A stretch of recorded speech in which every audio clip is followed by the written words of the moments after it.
tempão sem fazer vídeo. Estou aqui de volta para falar de um assunto que pode cair no Enem também. E eu vou fazer um resuminho rápido sobre esse assunto com as principais características.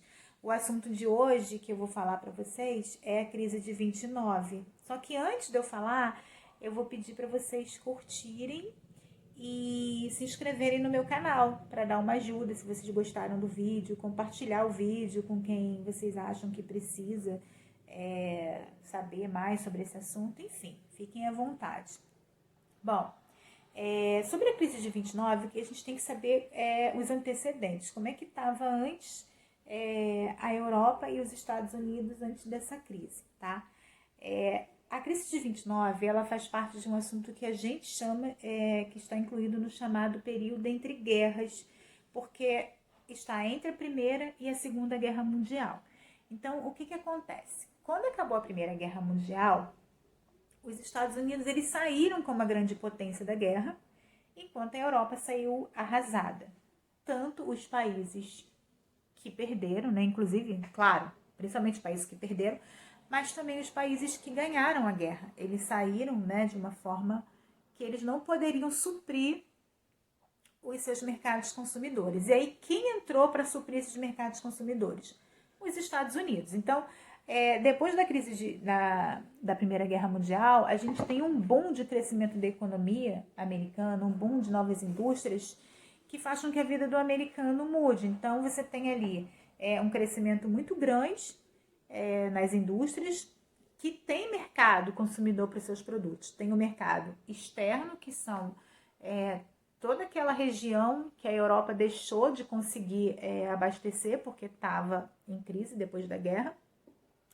E tem o mercado interno americano, que era principalmente formado pela classe alta e a classe média. A classe trabalhadora não tinha condições de adquirir os produtos que elas ajudavam a produzir, que era o trabalho delas. Então, é uma sociedade de consumismo. O consumismo aumentou muito.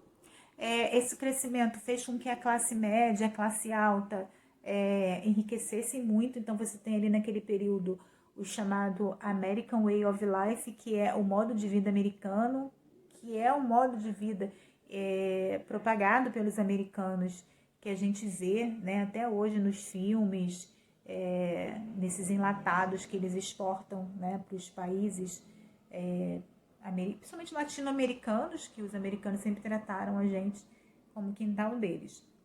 Então, a gente tem essa questão, né, do American Way of Life. Tem a questão de que as indústrias estavam enriquecendo, estavam crescendo muito, produzindo muito, e aí muita gente começou a especular no mercado de ações, que era o quê? O que é uma ação? Quando uma empresa ela quer levantar capital, por exemplo, a empresa quer investir, quer fazer uma obra de investimento de modernização, só que ela não tem capital em mãos. Então, o que ela faz? Ou vende, ou pega empréstimo no banco, ou vende uma parte das ações para poder levantar esse capital. E aí a pessoa que compra essas ações, as ações são parte da empresa. Então, por exemplo, se eu compro 5% das ações da Volkswagen, 5% do lucro que a Volkswagen tem são meus. Então, muita gente especulava nesse mercado de ações, aproveitavam para vender, olhavam ali a empresa promissora, né? Tô achando que essa empresa está crescendo, eu vou comprar as ações dessa empresa enquanto ela está em baixa, e quando ela crescer as ações com certeza vão aumentar, e aí eu vou vender essas ações com uma margem de lucro muito grande. Então as pessoas começaram a especular no mercado de ações e as pessoas enriqueciam da noite para o dia. Então esse período que é chamado de os loucos anos 20 era essa característica, um crescimento acelerado da economia, as empresas produzindo como nunca, porque você tinha mercado consumidor, e isso refletindo na vida das pessoas, principalmente na classe alta e na classe média. A classe pobre não mudou muita coisa, né? Porque os operários eles não tinham condições de consumir os produtos que eles mesmos faziam. E aí o que deu errado? O que aconteceu?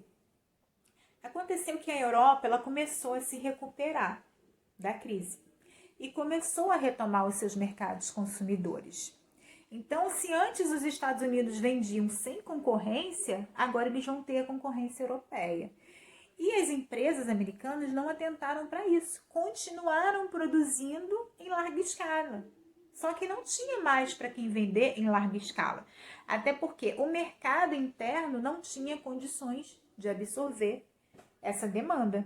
Porque só quem tinha condições de consumir efetivamente eram quem? Era a classe média e a classe alta. A maior parte da população não tinha condições. Então, o que aconteceu? Houve demanda demais, houve produção demais e não houve para quem vender. Então, houve uma crise de superprodução. E aí, nessa crise de superprodução, o que acontece? É a lei da oferta e da procura. Se eu tenho pouco produto em oferta no mercado e muita gente querendo comprar, o preço desse produto sobe.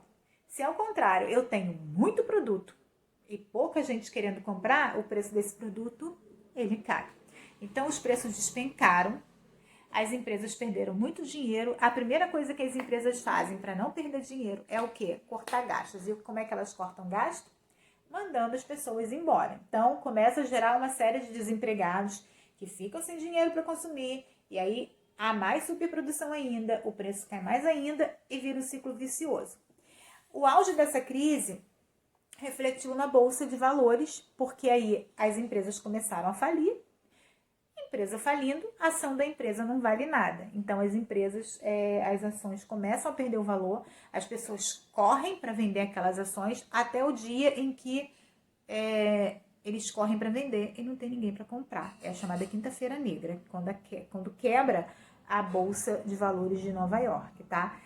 Essa crise é uma crise que não fica restrita aos Estados Unidos, ela é uma crise que se espalha pelo mundo, porque nessa época o mundo já estava interligado, os Estados Unidos eles eles tinham feito empréstimos para a Europa, então eles exigem os empréstimos, né, começam a cobrar os empréstimos, então a Europa que estava começando a se reerguer da bancarrota da Primeira Guerra, começa, né, cai de novo, entra em crise novamente, então todo país capitalista sofre os efeitos da crise de 29, inclusive o Brasil.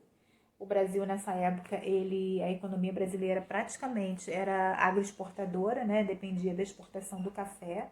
Exportava outros produtos, mas o grosso das exportações era o café. E aí, né, nessa questão, ninguém comprava café. O café é uma coisa supérflua se você comparar com outras coisas. Então, o governo resolveu, para manter o preço, mandou queimar toneladas de sacas, né, de café, mas não conseguiu manter o preço acima. E o mundo mergulhou num caos, principalmente os Estados Unidos, que foi onde começou a crise, né? A crise se espalhou pelo mundo, então você tem aí milhões de desempregados, pessoas fazendo fila para conseguir um prato de sopa. O campo também, muita gente tinha, no auge do crescimento, muitos donos de pequenas propriedades, eles pediram empréstimo nos bancos para poder comprar maquinários, e aí não tiveram como pagar os empréstimos e perderam as terras. Tem um livro muito legal que fala sobre isso também, chamado As Vinhas da Ira, que depois fizeram um filme mostrando essa questão da crise no campo, né? As pessoas que perderam tudo. Muita gente que especulava no mercado de ações também se matou porque perdeu a fortuna da noite para o dia. Enfim, foi uma crise que abalou todo o mundo capitalista. O único país que não sofreu os efeitos da crise de 29 foi a União Soviética, porque a União Soviética já não era mais capitalista. Então, ela não sofre os efeitos da crise, tá? Bom, esse período é chamado de Grande Depressão, porque a crise começa em 29, mas ela não termina em 29. Os primeiros, os governantes, né, o presidente que estava na época, havia aquela mentalidade de que a economia tinha suas próprias regras, que o Estado não deveria interferir na economia, que a economia ia sair da crise, né, e era uma questão de tempo. Então nada se fez, o governo não fez nada, e a crise só piorou. Então, esse período acaba por se chamar de Grande Depressão. O que acontece? Quando Roosevelt ele é eleito, Franklin Delano Roosevelt, ele propõe um novo plano econômico que é chamado de New Deal, que é o novo acordo, tá? E nesse plano econômico, a principal característica é que o Estado passa a interferir na economia. Ele passa né, o que você tinha lá a questão do liberalismo, em que o Estado não poderia interferir na economia, e com o New Deal o Estado vai passar a interferir na economia. Em que sentido? Primeira coisa, ele vai controlar a superprodução para poder manter os preços estáveis. Então, se tiver que queimar plantação, jogar leite fora, lembrando que a lógica aqui, mas tinha um monte de gente passando fome e o cara manda queimar plantação, jogar leite fora, porque a lógica do capitalismo é manter o preço alto, não é matar a fome de ninguém. Controla as empresas para que elas não produzam muito, faz obras públicas para gerar emprego, porque aí quando ele encomenda a construção de uma ponte, você tem os trabalhadores que vão construir a ponte, você tem a fábrica que vai fornecer o cimento, tem a fábrica que vai fornecer as vigas. Então ele começa a fazer com que a economia gire com essa questão das obras públicas. Tem a questão de que o Estado vai começar a dar a primeira vez leis trabalhistas, vai começar a dar alguns direitos para o trabalhador, a questão do estado de bem-estar social começa aí também, depois dessa crise, tá?